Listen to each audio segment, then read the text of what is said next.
nothing left to do but to crank over those engines, gearheads, because 'tis none other than us, the Lugnutz Podcast. Recorded April 2026. Thank you for joining us. On a Durango, a Fiat,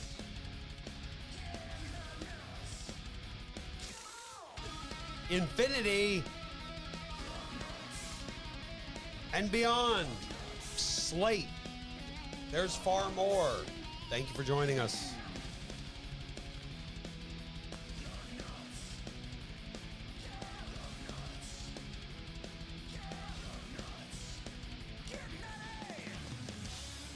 Enjoy the show.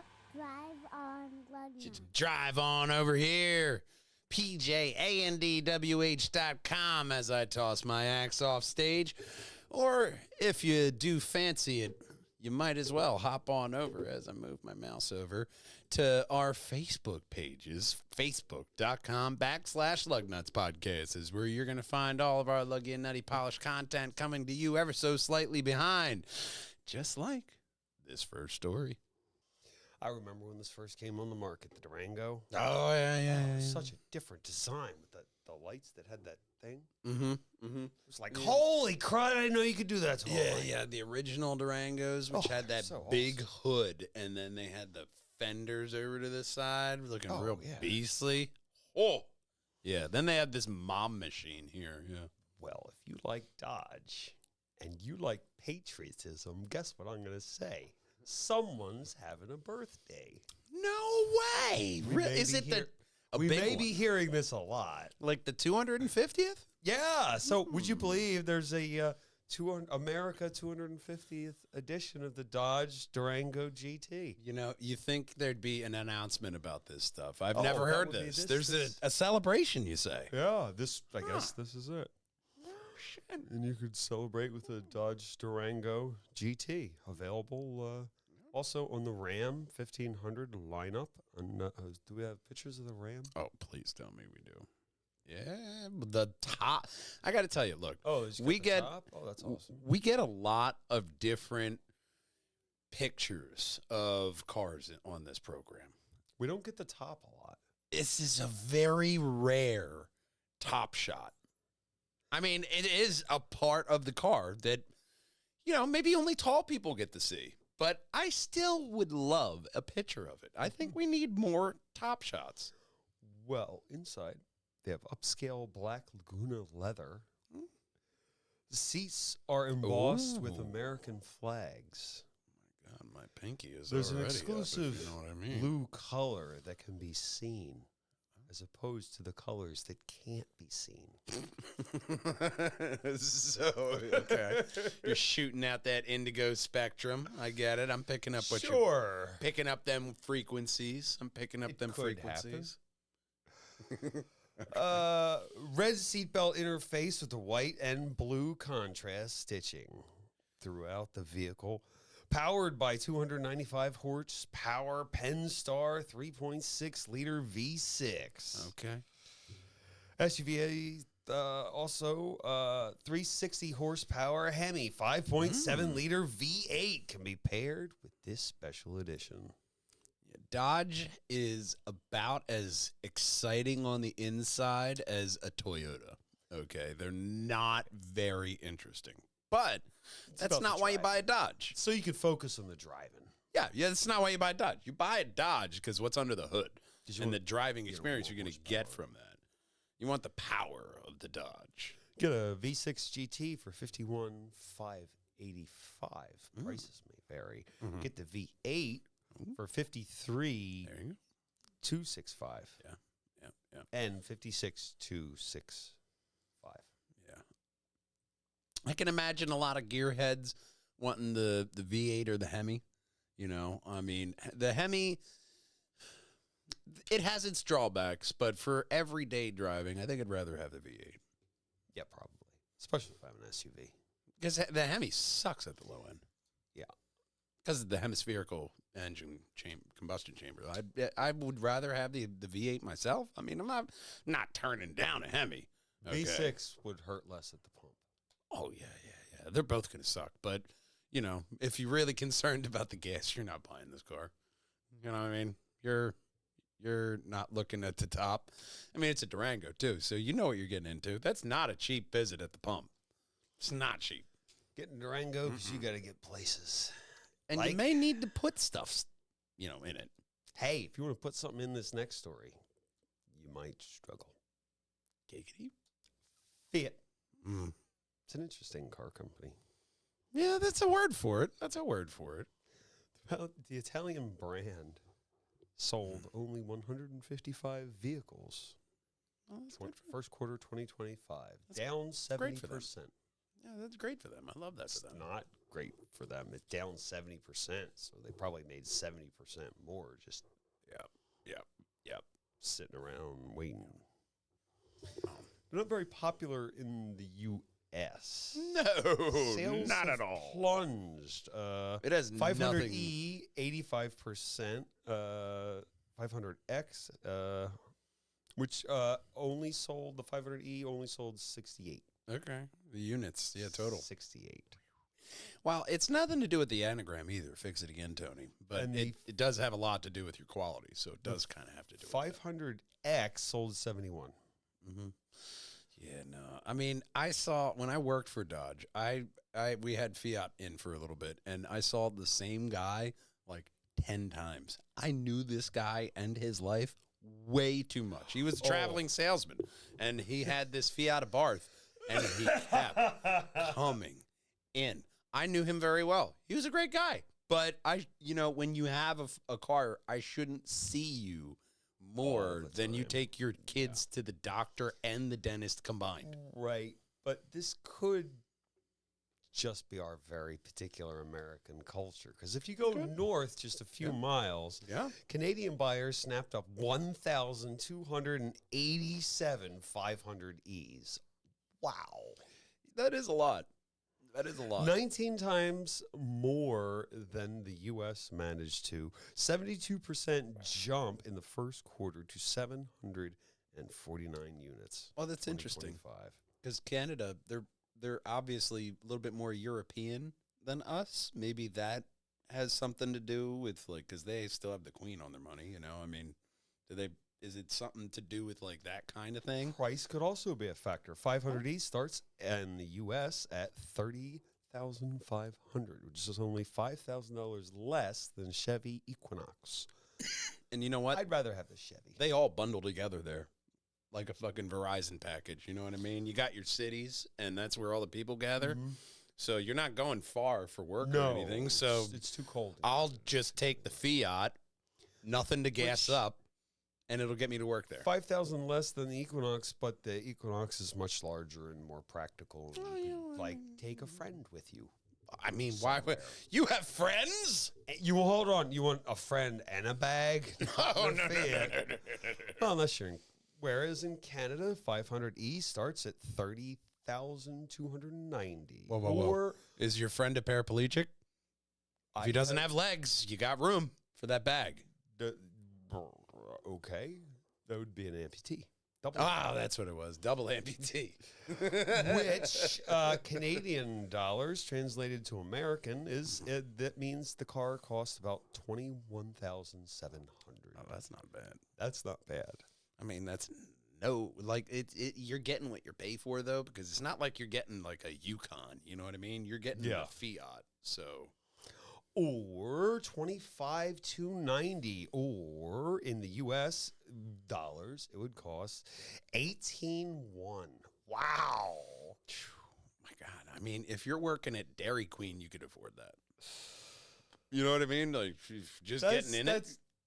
That's not bad. That's probably why they sell them there, because they're cheap as dirt.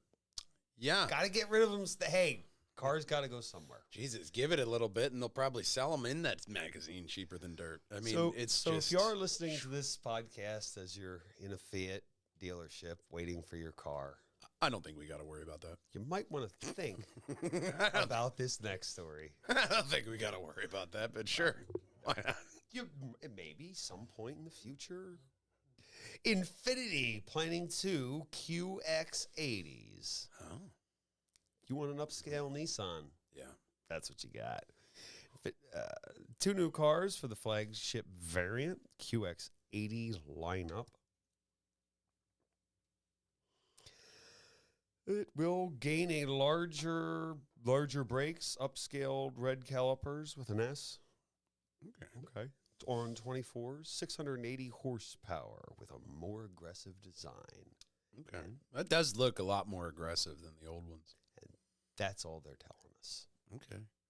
I mean, I had one of my scariest aggressive. interactions with a customer ever in a QX60 because this Asian guy came in, he wanted to buy it, and we're going down a very popular, very packed road, and he just out of nowhere, we're going about like 35 miles an hour, and he just starts driving like this. And he goes, I'm testing the suspension. I was like, that is not how you do it. Please don't do that. Oh, yeah. So You're going to flip the car. It's an SUV. Don't do that. Don't. yeah, no, Left left do a that bed after you've purchased the car. Then if you wreck it, it's Not your while fault. I'm in it. Not while I'm in it. That's not how you test it. Yeah. But that's the last time I sat in an Infinity. But I got to tell you, as I thought I was going to die, I thought, man, is this seat comfy, though. No, Very comfy If seat. you think you're going to die, you might want this next story instead. A new off-road SUV hits the market from who but Hyundai is going off-road. I think this look like a really awesome SUV. Hyundai entered the U.S. market 40 years ago. Believe it or not. Feels like yesterday, right? First look at the Boulder concept vehicle unveiled at the Los Angeles Auto Show in November. Real off-roader. This is a real off-roader they plan to compete with the big boys. Okay. To launch by the end of the decade. Let's see some of that bean footage below. They have photos of multiple variants.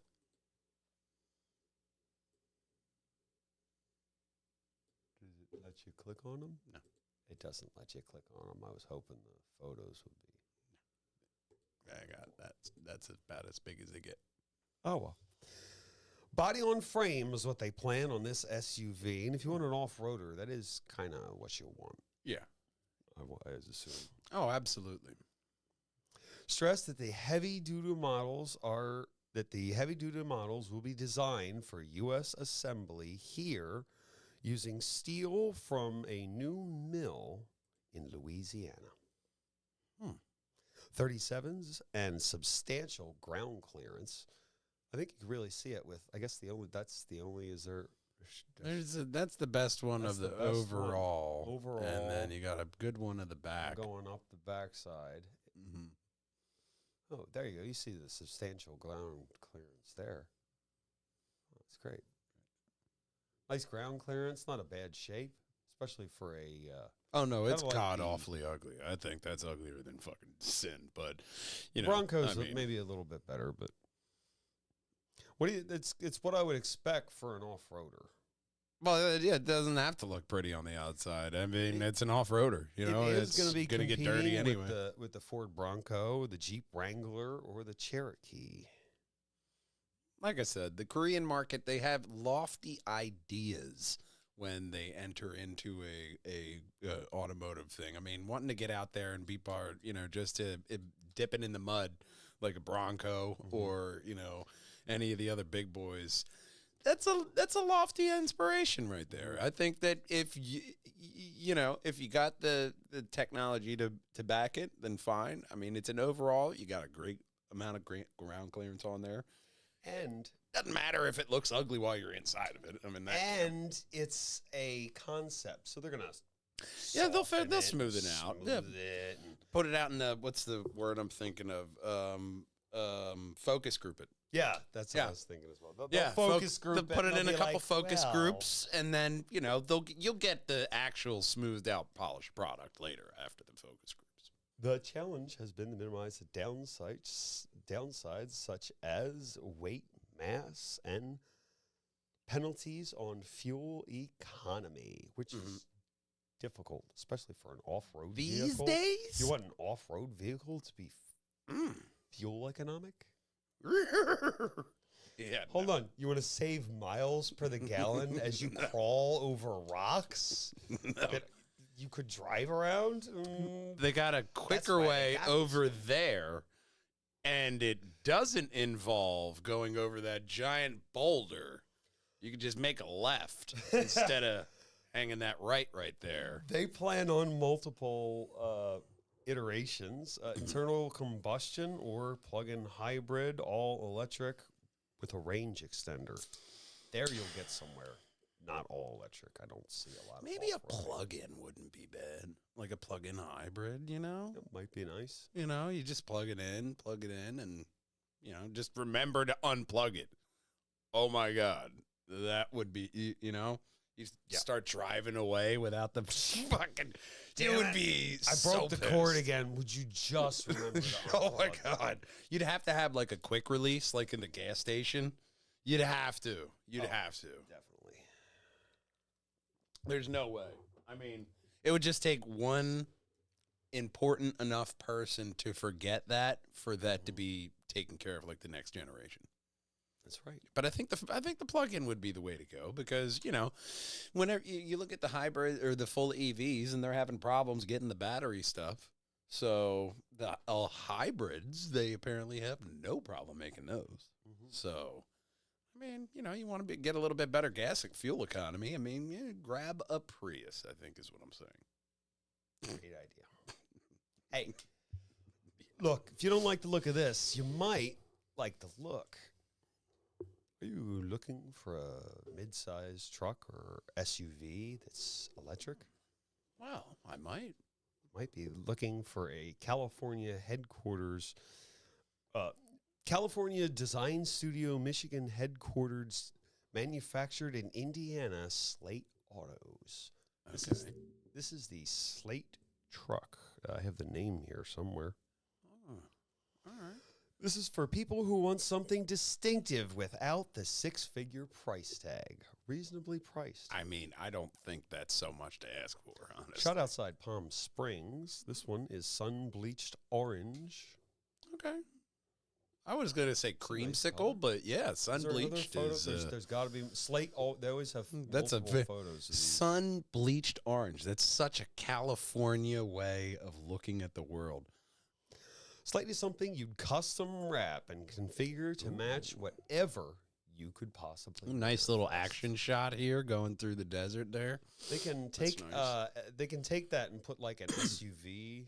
Oh yeah, part yeah. on the this parts here. Oh if you yeah, like yeah. that. And then you could better. just build the row, you know, however many seats or whatever you want in there. They like to think of it as a creative space for you to transform. So you could just like make it whatever. Well, yeah, I mean, some Someone people who just doesn't want the like same old. Maybe they want a work truck out of it. Maybe they want, you know, a place to put their dirt bike. You know, maybe they don't. You know, sometimes you ever see like those campers they have on. Like they'll put on the back of some of these like older trucks, you know. Maybe you have another design all of your own. Yeah. Starting at 28K, Well, that's good. 240-mile range on larger battery pack, All right. 150 miles standard. Okay. It's not bad if you're just staying in the city, not 150, going very 200, about there, around there. Not bad, but you know.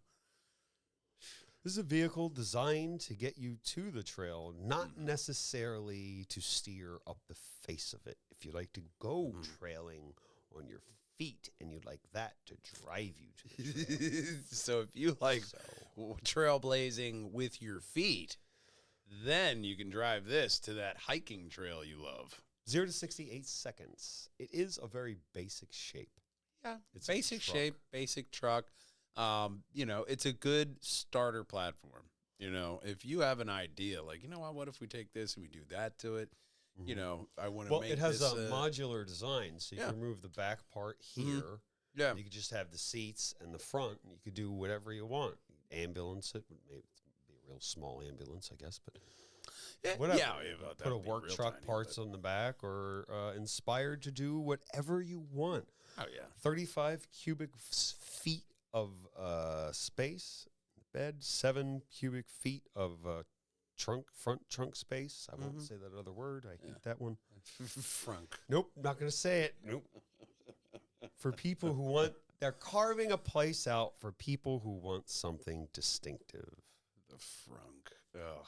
God, it feels like I'm saying like vajumic or something, like a real dirty word. Frunk. Ugh. Need to get my frunk checked out. Yeah. I'm getting to be that age. I got to get my frunk inspected.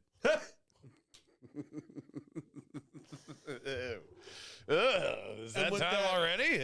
And with the flump of that frunk, that brings us to the end of the story. We want you to hop on over here to Facebook.com/Lugnutz Podcast. And that's where you're going to find all of our luggy and nutty polished content, just like the locations, dates, and times of our screenings of Lugnutz Podcast, Delco or Bust. You can see that, buy tickets, and see all that. Maybe it's the future. You already bought the tickets. You're already solid. You're just checking out the podcast. We welcome you as well. But comment below. It was great. Say it was great. Yeah, say it was great below. It was great. Unless you didn't see it, then don't lie to us. But we want you to like and subscribe, hit that notification bell, and of course, it doesn't matter if that notification bell drives a Toyota or a Ford, because nothing rolls without Lugnutz. We'll see you next week, gang. Until then, drive on. Oddly quiet mascots, but, it's okay. It's okay. We will have dates and times for the Delco or Bust coming to you guys ever so slightly in the future. And then, we'll have different kind of screenings pop up. Definitely going to be probably popping back out into Ohio, showing it out there for all those car fans from Top Performance Charity Car Show. And, check out MacCast and all the other stuff we have on the Perjangers and Wallhangers Media Network. And until we see you next time, we love you, we miss you, and can't wait to see you then. Drive on, Lugnutz. Bye-bye. Somewhere along the way, somebody slipped me a 40-year-old man's bladder. I don't remember ever asking for one of those. But it just popped in there one day. It happens. Middle age just creeps up and hits you like a fucking hammer. I used to be able to drive to Pittsburgh without having to stop to pee. The whole fucking way. Like a fucking champ. The whole goddamn way. Never have to stop to pee. It was like a goddamn magic gift, Water over there. I don't like the water near the... It's like being Cyclops, and then all of a sudden I can't shoot my laser beams no more. Well, if you got laser beams. Different. This is a little bit different, but your laser beams are going to want to hit that subscribe button. And right above my head, that's going to be the very best Perjangers and Wallhangers video for you. Right above Big Brother's head, that's every single Lugnutz podcast and a playlist for you. And of course, until we see you next time, gang, drive on.